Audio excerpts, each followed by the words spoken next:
suite les deux musicalités et puis que, en fait, je sais pas si vous avez remarqué, mais moi quand j'écoute quelqu'un qui parle une autre langue, qui me raconte une histoire que je vais un peu reconnaître quand même, je trouve que j'ai une écoute qui est complètement démultipliée par rapport à cette musicalité de cette langue que justement je ne comprends pas.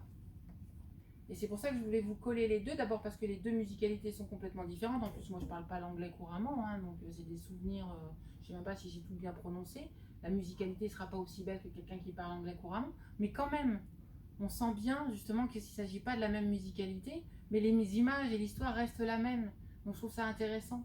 Après, t'es pas obligé, tu peux le faire que dans une langue, et puis un jour la faire en français, ou alors la faire que dans cette langue avec le kamishibai par exemple.